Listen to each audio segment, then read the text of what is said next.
Have you ever wondered why your mind can let go of hundreds of ordinary moments, yet hold on to one painful memory for years? No matter how much time passes, certain words, regrets, or losses seem to return as if they happened yesterday. If you've ever asked yourself, "Why can't I simply move on?" you're not alone. According to Buddhist wisdom, the answer has very little to do with the event itself and everything to do with how the mind relates to it. Welcome to Mindfulness, a place where we explore timeless Buddhist teachings for everyday life. In this video, we'll discover why the mind clings to suffering, what the Buddha understood about letting go that most people overlook, and how a subtle shift in awareness can bring a peace that doesn't depend on changing the past. 1. The mind thinks holding on will keep you safe. Most people believe they hold on to painful memories because they are too emotional or too sensitive. But Buddhist wisdom points towards something much quieter and far more compassionate. The mind does not cling because it enjoys suffering. It clings because it believes remembering pain will prevent future pain. Think about how naturally the mind replays uncomfortable experiences. It reviews conversations, searches for hidden meanings, imagines different endings, and rehearses situations that may never happen. On the surface, this feels exhausting, but underneath, the mind believes it is performing an important task. It believes that if it studies every mistake carefully enough, it will never be hurt in the same way again. This is why painful memories often feel sharper than pleasant ones. The mind gives them priority. It quietly labels them as important. It tells itself, "Don't lose this lesson." Yet something unusual begins to happen. The lesson is learned, but the suffering remains. The Buddha observed that the mind often mistakes attachment for wisdom. It assumes that carrying pain is the same as gaining understanding. But these are not the same. A person can remember an experience without carrying its emotional weight. Just as a traveler remembers a difficult road without continuing to walk it, the mind can remember without living inside the memory. The challenge is that most of us never question this habit. We assume every thought deserves our attention simply because it appears. Every memory feels urgent simply because it returns. But notice something. If the same painful memory has visited you 100 times, has the 100th replay truly brought peace? Or has it simply repeated the same emotional pattern? This question begins opening a quiet door. Because perhaps the mind is not searching for answers anymore. Perhaps it has simply become attached to searching. And when searching becomes a habit, suffering quietly becomes familiar. The Buddha did not teach people to erase memories. He taught them to understand the process that gives those memories their power. Once that process becomes visible, something remarkable begins to happen. The mind slowly realizes it no longer needs to grip the past so tightly, and that understanding leads us to something even deeper. 2. Pain lasts longer when it becomes your identity. There is another reason suffering remains long after an event has ended. The mind quietly turns experiences into identity. At first, something simply happens. You experience disappointment, loss, rejection, failure. These are moments, but slowly, almost without noticing, the mind begins changing its language. Instead of saying, "I experienced rejection," it whispers, "I am someone who is always rejected. Instead of remembering a mistake, it builds a story about who you are because of that mistake. The Buddha repeatedly encouraged people to observe this habit carefully, not because identity is wrong, but because the mind often creates solid stories from changing experiences. Everything changes. Thoughts change. Feelings change. Circumstances change. Yet the mind tries to build a permanent self from temporary moments. Imagine writing your entire life using only one difficult chapter. No matter how beautiful the rest of the story becomes, you continue reading the same pages every day. This is what many minds quietly do. They return to familiar pain because familiar pain feels strangely predictable. Even unhappiness can begin feeling comfortable when it has been repeated often enough. That is why letting go sometimes feels frightening. Without the old story, who would you be? Without constantly revisiting the past, what would fill the silence? These questions often arise before genuine freedom appears. The Buddha did not ask people to create a new identity built around peace. Instead, he invited them to look carefully at every identity the mind creates. Notice how every description changes: confident, afraid, successful, lost, hopeful, discouraged. Each one appears. Each one disappears. Yet something notices every change. That quiet awareness does not become larger when praise arrives, nor smaller when criticism appears. It simply knows. The more deeply you recognize this, the less tightly painful identities begin holding you. The memories may still exist, but they stop defining the person who remembers them. And when identity becomes lighter, another hidden habit of the mind begins revealing itself. 3. The mind keeps reopening doors that life already closed. Have you ever noticed that your body can be sitting safely in a quiet room while your mind is reliving something that happened years ago? Nothing dangerous is happening now, yet your breathing changes, your muscles tighten, your emotions respond as though the event is happening again. From the Buddhist perspective, this reveals something important. The mind does not always distinguish between what is present and what is repeatedly imagined. Every return to an old memory briefly recreates its emotional world. Not because the past still exists, but because attention gives it new life. This does not mean memories are wrong. Memory has an important purpose. Without memory, learning would be impossible. Compassion itself often grows because we remember suffering. The problem begins when memory quietly transforms into residence. Instead of visiting the past, we begin living there. Imagine someone who keeps opening the same door every morning. Behind it is the same empty room. Nothing inside changes, yet every day they expect something different. Eventually, the habit becomes stronger than curiosity itself. The Buddha encouraged careful observation of habits because habits become invisible when repeated long enough. Many people no longer notice how often they reopen old emotional doors. A face reminds them of someone. A song awakens an old conversation. A quiet evening becomes another opportunity to replay regrets. Without realizing it, the present moment disappears beneath yesterday's shadows. Yet the present has never asked you to carry yesterday.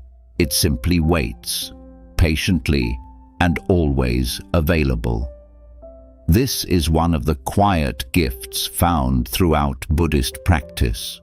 The present moment is not asking you to solve your entire life. It is only asking you to be here, one breath, one moment.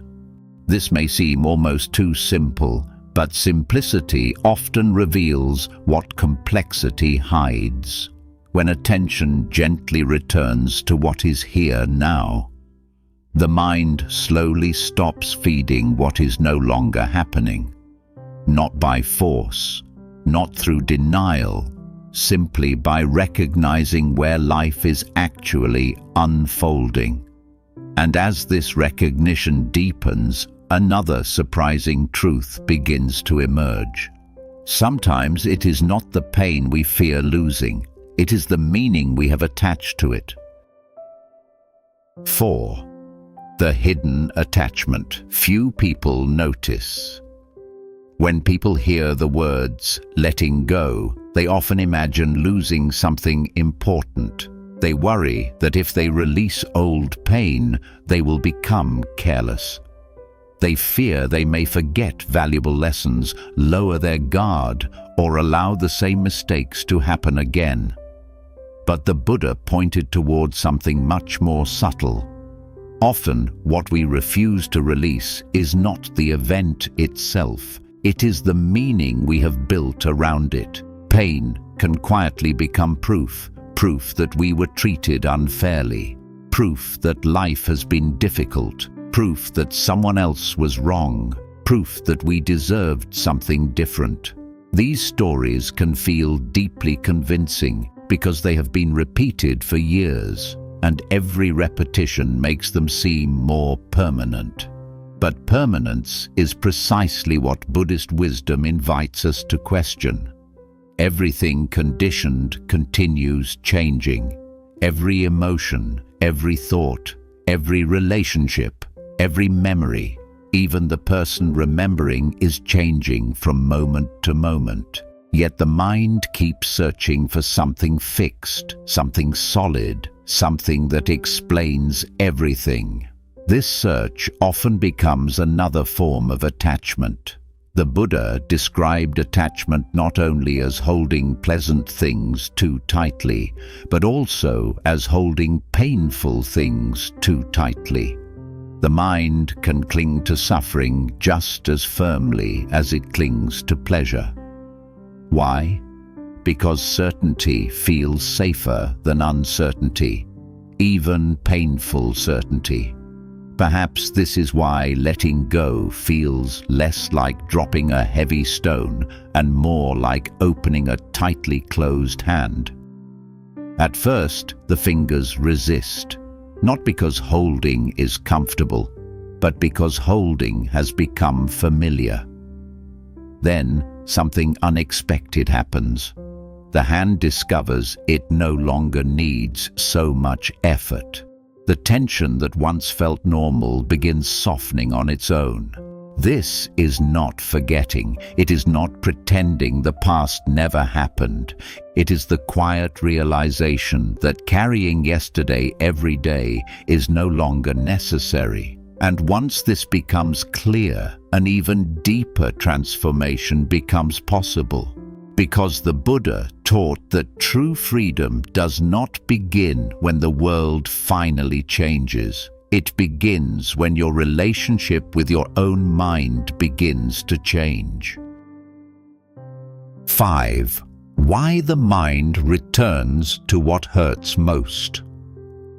If you've ever promised yourself that you were finally done thinking about something, only to find your mind returning to it the very next day, you are not alone.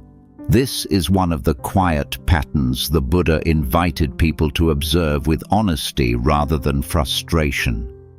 The mind is naturally drawn toward whatever feels unresolved. It believes that one more thought, one more memory, or one more analysis will finally produce the peace it has been searching for. But peace rarely arrives through endless thinking. More often, endless thinking delays peace. There is a difference between learning from an experience and circling around it. One leads to wisdom, the other becomes a habit that disguises itself as wisdom. The mind says, "Keep looking. You're almost there." Yet the destination never comes because the search itself has become the attachment. This is why some people carry the same emotional burden for years, even though nothing in the outside world has changed. The event has ended, but the inner conversation continues. Buddhism teaches that every repeated mental pattern becomes stronger when it is fed with attention. Like a path through a forest, the more often it is walked, the easier it becomes to follow again. Slowly, the mind begins choosing familiar suffering over unfamiliar peace because familiar suffering feels known. This does not happen because you want to suffer. It happens because the mind prefers certainty, even when that certainty brings discomfort. The Buddha encouraged a different response. Instead of asking, "How do I stop these thoughts?" he invited people to ask, "What keeps giving these thoughts their strength?" That question changes everything. You begin looking beyond the thoughts themselves and notice the quiet habit of following them wherever they lead. The moment you see that habit, something begins to loosen. You realize you do not have to finish every thought that begins. You do not have to solve every memory that appears. Some thoughts arrive like passing clouds. They ask for your attention, but they do not require your obedience. As this understanding grows, you begin discovering a freedom that does not depend on controlling your mind. It depends on no longer believing that every movement of the mind deserves to become your home. 6. The freedom hidden inside simple awareness. Many people imagine that awakening means reaching a permanent state where the mind is perfectly quiet. They believe that one day all difficult thoughts will disappear forever, and only then will they know peace. But authentic Buddhist wisdom points in a gentler direction. Peace is not created by waiting for the mind to become silent. Peace begins when silence is no longer dependent on what the mind is doing. Imagine standing beside a flowing river. The water keeps moving without asking your permission. You do not become disturbed simply because the river continues flowing. In the same way, thoughts continue arising because that is what the mind does. The problem begins only when you jump into every current and allow it to carry you away. Awareness is different. Awareness remains on the riverbank. It notices each thought arrive and each thought leave without needing to chase either one. At first, this may sound like a small distinction, but it changes your entire relationship with yourself. Instead of measuring your progress by how few thoughts you have, you begin noticing how often you remain present without becoming lost inside them. This quiet shift is the beginning of inner freedom. The Buddha often emphasized direct observation over blind belief. He encouraged people not to accept teachings simply because they sounded beautiful, but to examine their own experience carefully.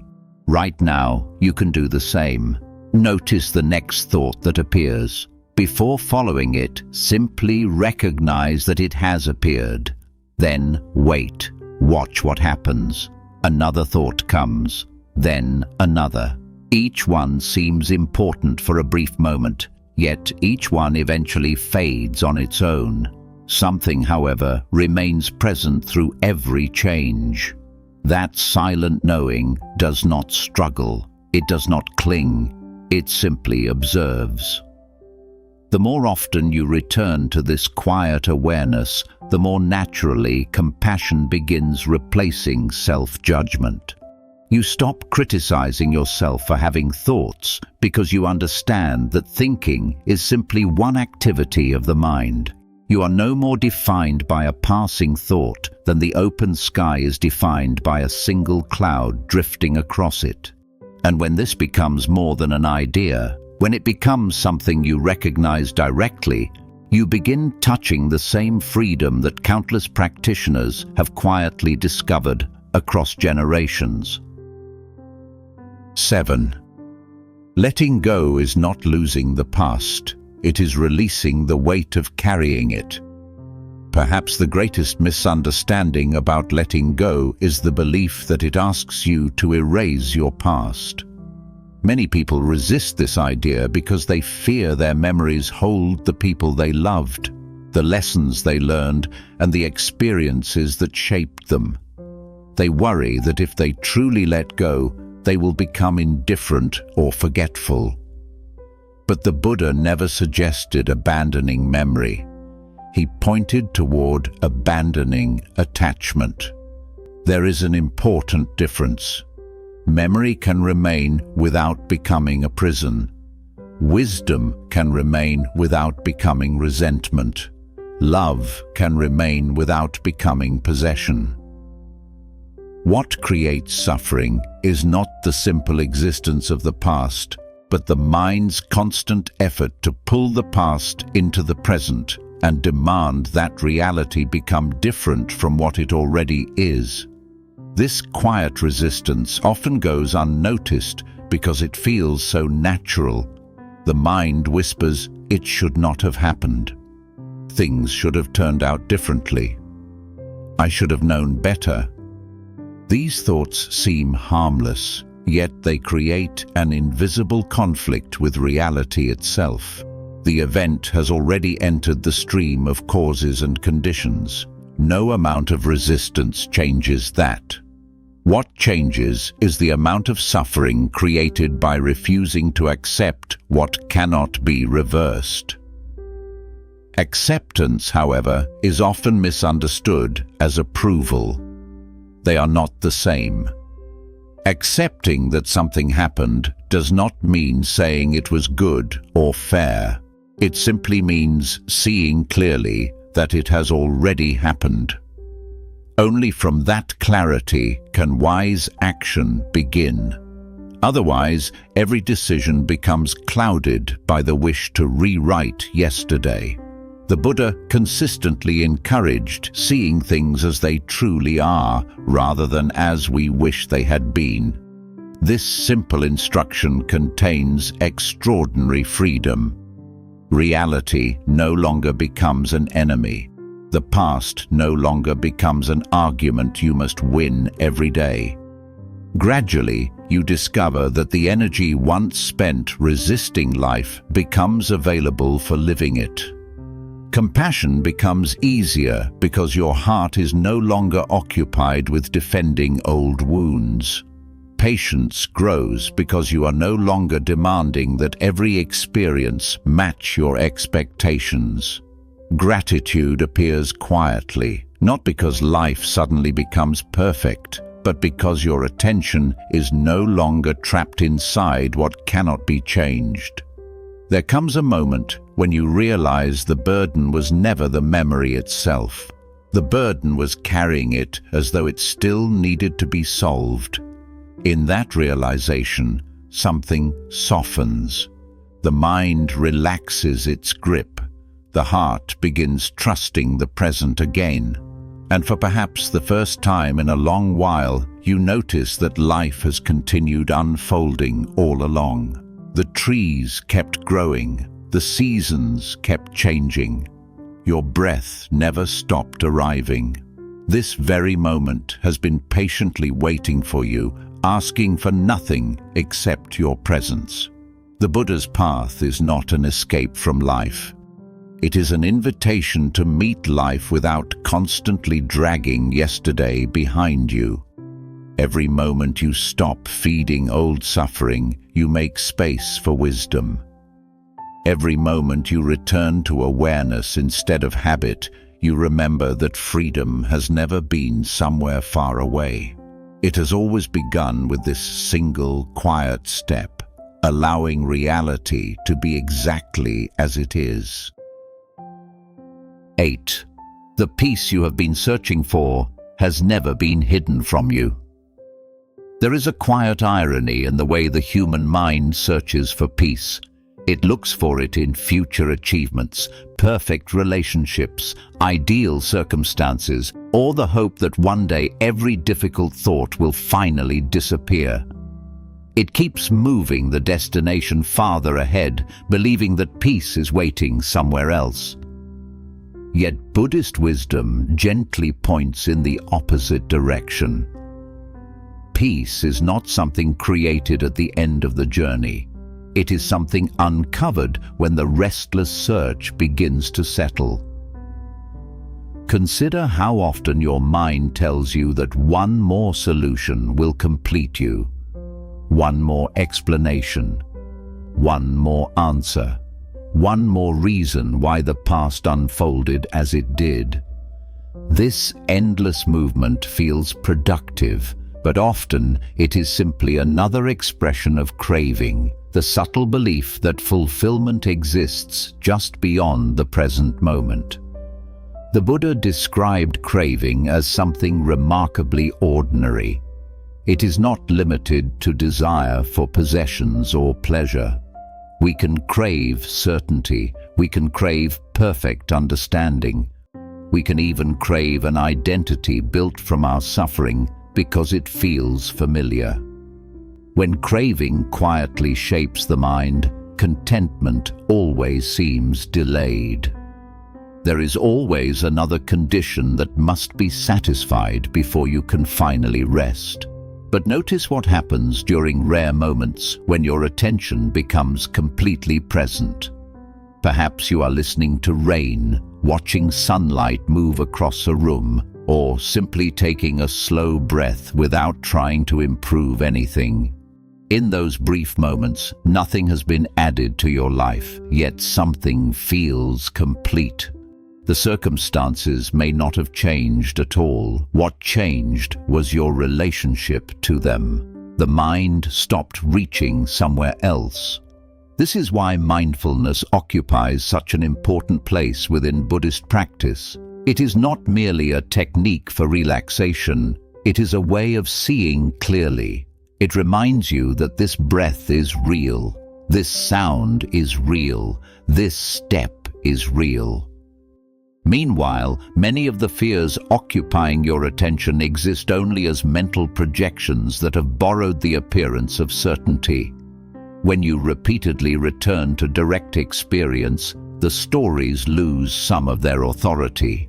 They may continue appearing, but they no longer dictate the quality of your life.